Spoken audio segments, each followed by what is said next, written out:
It turns out that Romney's gaffes cannot be contained by a presidential election, and despite the fact that we're past it now, the gaffes continue. And you might wonder, why are we still talking about him? He's down, but let's keep kicking him for a little bit. So he was recently on a call with some of his donors, sort of like a post-mortem analysis of the election, and he said something that, if it had come out before the election, would have damaged him on a level, I think, with the 47% comment. What the president's campaign did was focus on certain members of his base coalition, give them extraordinary financial gifts from the government, and then work very aggressively to turn them out to vote, and that strategy worked. I mean, it's a proven political strategy, which is give a bunch of money from the government to a group, and guess what? They'll vote for you. Let me tell you what I would do if I were a Democrat running 4 years from now. I'd say, you know what? Dental care ought to be included in Obamacare. Immigration we can solve, but the giving away free stuff is a hard thing to compete with. Mitt Romney. He's all class. Yeah. So one thing he said in there is accurate. He said, if I was a Democrat, what I'd do is promise dental. He would.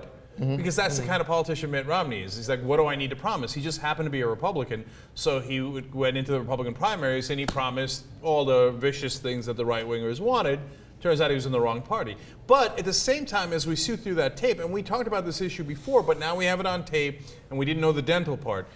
When you see the real Mitt Romney, after he's already lost the election and he's just talking to his donor friends, you get the sense that he actually was that right winger. Yeah, it wasn't an accident that he was in the Republican Party and not the Democratic Party. He just has disdain for all the people. He views helping a significant percentage of this country, whether they're Latinos, blacks, and young voters, as he talked about in that call, or just generally middle class and poor people. He mentioned people making $30,000 to $35,000 with disdain. Yeah. He views them as like, if you help them, that's giving them a gift. No, that's being their president.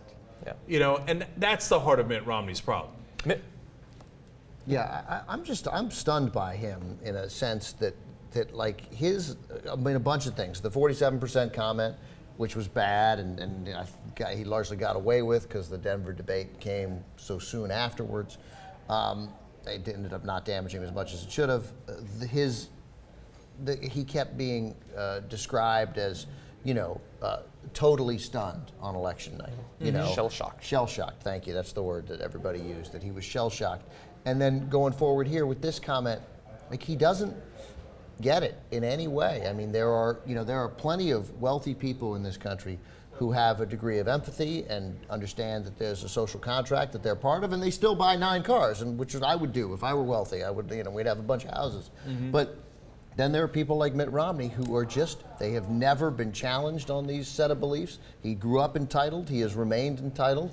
And when you're that entitled, you don't feel like it's your responsibility to help. And thank God that somebody who does not see it as his responsibility to look out for 300 million Americans, thank God that guy's not president of the United States. George Bush had infinitely more empathy than this guy. Yeah, that's saying a lot. Yeah, Mitt Romney didn't go into the primaries and the election as the hardcore ideologue. He was supposed to be the relatively more moderate Republican, and that's why it's somewhat depressing that his analysis of what happened and why he lost is so close to Ann Coulter and so close to Rush Limbaugh. Now, he didn't use the term Santa Claus, but he thinks that it's the same reason as they do.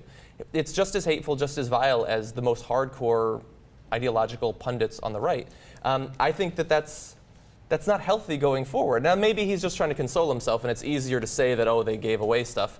That makes me feel better. I think that's part of it too, John. But I think the greatest irony is, here are the guys who gave Romney a tremendous amount of money, the ones he's talking to on the call, the donors, because they wanted the gift of tax cuts. Yeah. So, what was the numbers of how much he would save under his own tax plan?